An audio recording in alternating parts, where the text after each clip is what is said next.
Fox 2 News starts now. Good morning to you. It's 5 o'clock on this Thursday, May 17th. I'm Amy Andrews. Is it that early? It is. Already? Early for you. Early for me, yes. Yeah, but it's good to have you here. Welcome. Well, thank you, Jason Carson. In less than 10 minutes. Amy, back to you. Thanks, Kevin. General Motors is ditching Facebook. The automaker plans to stop buying ads on the social media website. Executives say the advertising isn't effective. The automaker will continue to promote its products on Facebook on its series of fan pages. GM is the third biggest advertiser across all media in the U.S. Some great news. Meijer is coming to Detroit. The retail giant broke ground yesterday near 8 Mile and Woodward. A 350,000 square foot center called Gateway Marketplace will be anchored by a Meijer superstore. All right, Cam, Wayne County Executive Robert Ficano is accused of not paying his fair share of property taxes. Charlie LaDuff first brought you the story earlier this month. Ficano's staff members are showing Fox 2 paperwork to support his story. But as Charlie LaDuff reports, the paperwork just doesn't add up. It was such a nice day, I decided to take. It was a case that shocked the entire region. Now relatives tell Fox 2 Detroit police have made an arrest in the shooting death of an elderly church security guard.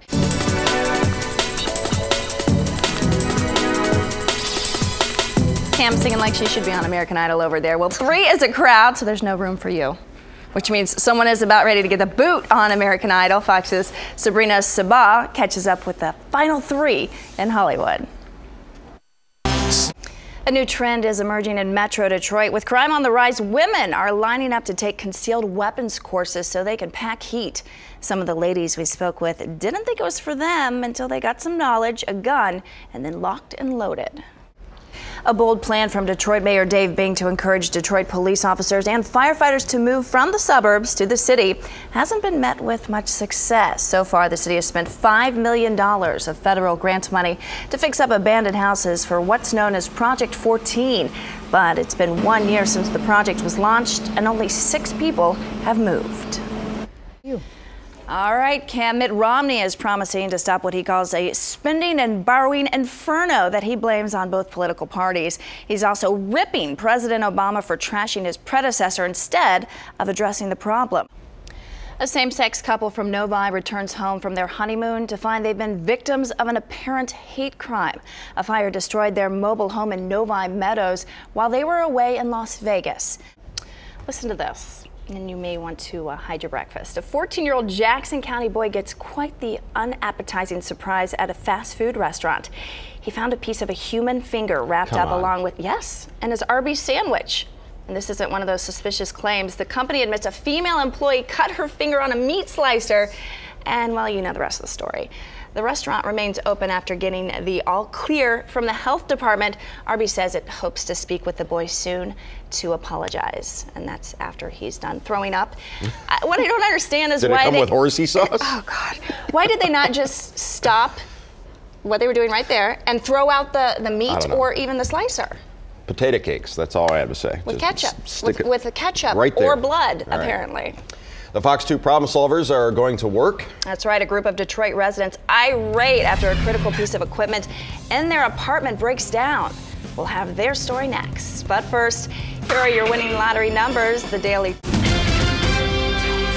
A house fire in Detroit was no accident. You saw it as breaking news yesterday morning. An explosion rocked the home and the entire neighborhood on Sanilac in Detroit. Investigators believe the house was doused with gasoline, then set on fire. Thanks, Cam. Detroit Tiger star Justin Verlander pitches in to help Michigan's military veterans. At a special event yesterday, Verlander thanked the public for buying his Fastball Flakes cereal. Since February, more than 110,000 boxes have been sold. 100% of the proceeds go to the VA hospitals in Detroit and Ann Arbor. It's just something. As the winner, Haley will star in her own health and wellness show online. Yeah, and I emceed that out. As you can see right there, it was a great event. The kids were so pumped up, and little Haley, man, she really did a great job. Her mom recorded the video, and then they submitted it online. So look out, iCarly. Exactly. You know? Here's a look at some of the stories we'll be following in the next hour or so. The state of Michigan is suing Apple what it says the computer giant did wrong after 504. Kwame Kilpatrick's friend Bobby Ferguson even if they're walking whenever. Walking. The Detroit Tigers take on the worst team in Major League Baseball.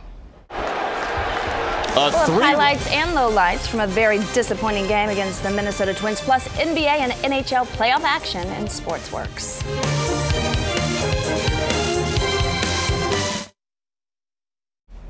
The city of Detroit has a plan to help students find work. Mayor Dave Bing announced a major summer employment program while visiting Finney High School yesterday.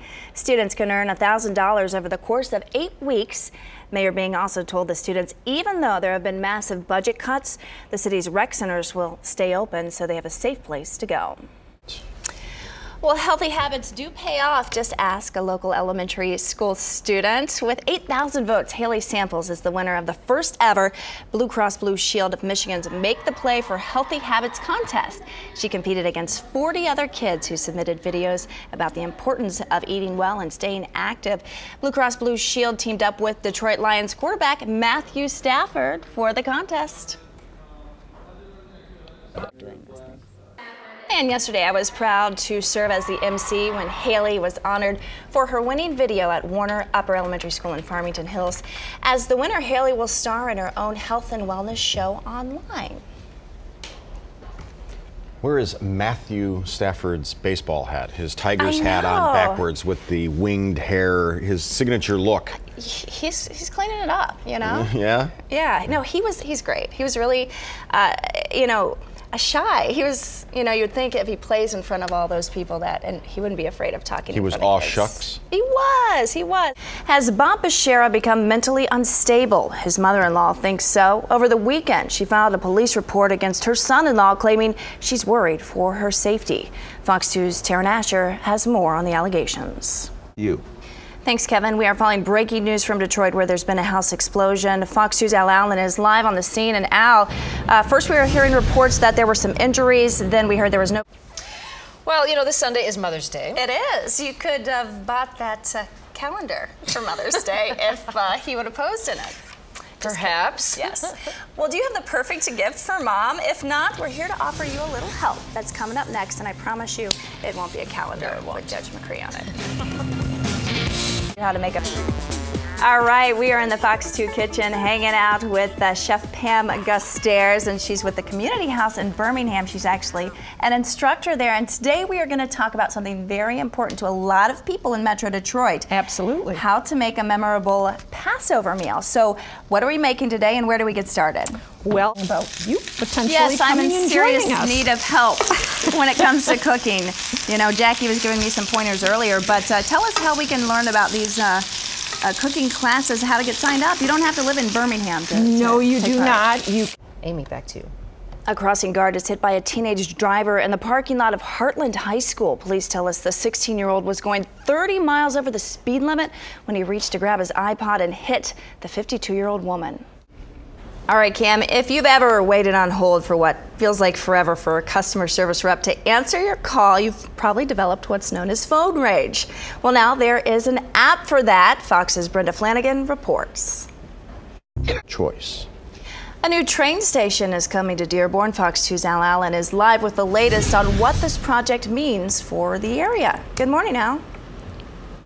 This looks pretty cool. Walgreens is planning to move into the old Borders building on Woodward in Birmingham. They'll transform the massive retail space into what it's calling an upmarket, which includes a cafe and possibly even freshly prepared carryout and produce. Walgreens has similar stores across the country. The one in Chicago sells hand-rolled sushi and wine, and you can even get a manicure. The Birmingham version could be open this summer. Watch out for all the yoga pants. The place will be overrun. I know. Wine, manicure, sushi, and your prescriptions. Fancy strollers. Oh, I know. You'll be diving out of the way. We've heard of babies born in cars on their way to the hospital. But this story takes that scenario to a whole new level. Coming up, a woman goes into labor on a transcontinental flight. Party's at Baker 81 right now, taking off her clothes. No one really noticed her at first because people were trying to get on their planes, and then about 2 minutes later, everybody realized she's butt naked. Butt naked. Was that a talking croc? I think so. I think she took her Crocs off. Thanks, Kevin. It's a growing human rights issue in Syria. Forces opposed to the country's president say this video is proof the government is ignoring a ceasefire which was supposed to start yesterday.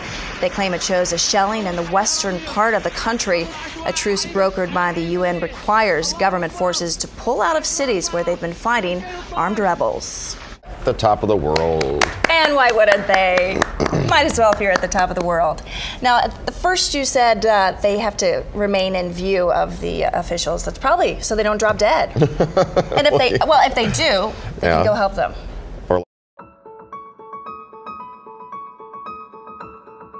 As the sun rises over the Detroit River, the J.W. Westcott's crew prepares for another day of adventure on the water.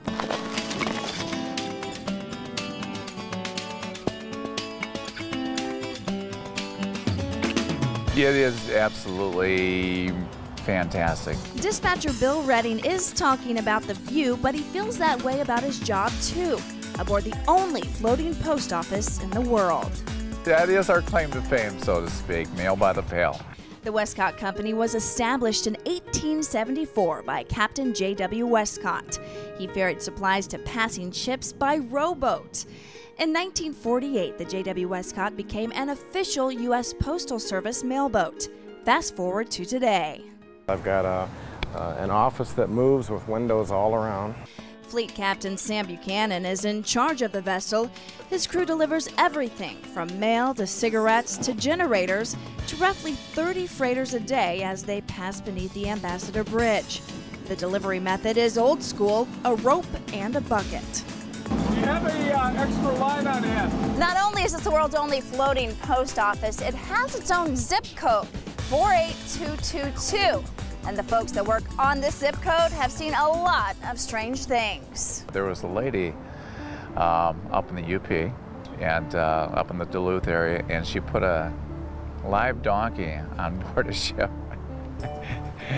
And they, for whatever reason, they had to get it down to the Detroit area here as soon as possible. So I figured the best means of doing that was the ship that was coming our way. So yeah, we took a live donkey off the boat.